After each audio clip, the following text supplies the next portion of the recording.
ഈയിടെ വൈറലായിക്കൊണ്ടിരിക്കുന്ന Japanese cheese കേക്കാണ് ഞാനിന്ന് ട്രൈ ചെയ്യുന്നത്. അതിനായി 2 ഇൻഗ്രീഡിയൻസ് ആണ് വേണ്ടത്. ഒന്ന് ഗ്രീക്ക് യോഗർട്ടും ഒന്ന് ബിസ്കോഫ് ബിസ്ക്കറ്റും. ഒരുപാട് വീഡിയോസിൽ ഞാൻ ഇതിന് മുകളിൽ ഹണി, കോഫി, ബിസ്കോഫ് സ്പ്രെഡ് ഒക്കെ യൂസ് ചെയ്യുന്നതായിട്ട് കണ്ടു. അതിൻ്റെ ഒന്നും ആവശ്യമില്ല. മെയിനായിട്ട് ഈ 2 ഇൻഗ്രീഡിയൻ്റ് ആണ് ഇതിന് വേണ്ടത്. ഞാനിവിടെ ഹണി ഫ്ലേവേർഡ് ഗ്രീക്ക് യോഗർട്ടാണ് എടുത്തിട്ടുള്ളത്. അപ്പോൾ നമുക്ക് എക്സ്ട്രാ ഹണി ചേർക്കേണ്ട ആവശ്യം വരുന്നില്ല. ആകെ 2 ഇൻഗ്രീഡിയൻറ്റ് മാത്രമേ ആവശ്യമുള്ളെങ്കിലും സിമ്പിൾ റെസിപ്പി ആണെങ്കിലും ഇത് പലർക്കും ഇഷ്ടപ്പെടാൻ ചാൻസ് കുറവാണ്. ഞാൻ ഒരുപാട് വീഡിയോസ് കണ്ടതിൽ കുറച്ച് പേർക്ക് ഇഷ്ടപ്പെടുന്നതും കുറച്ച് പേർക്ക് ഇഷ്ടപ്പെടാത്തതുമായിട്ട് കണ്ടു. അത് ഓരോരുത്തരുടെ ടേസ്റ്റിനെ ഡിപ്പെൻഡ് ചെയ്തിരിക്കും. ബിസ്കോഫിൻ്റെ ക്രീം ബിസ്ക്കറ്റാണ് ഞാൻ യൂസ് ചെയ്യുന്നത്. അതാകുമ്പോൾ കുറച്ചുകൂടി സ്വീറ്റ്നെസ് കിട്ടും.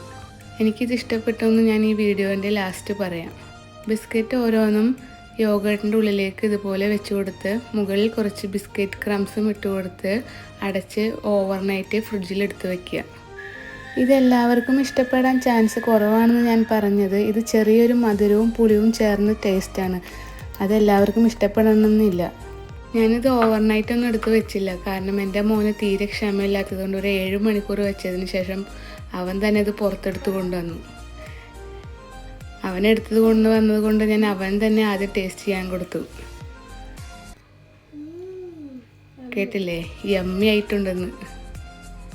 എനിക്കും ഇത് ഇഷ്ടപ്പെട്ടു കേട്ടോ. ചീസ് കേക്ക് ഇഷ്ടമാണെങ്കിൽ നിങ്ങൾക്കും ഇത് ഇഷ്ടപ്പെടും.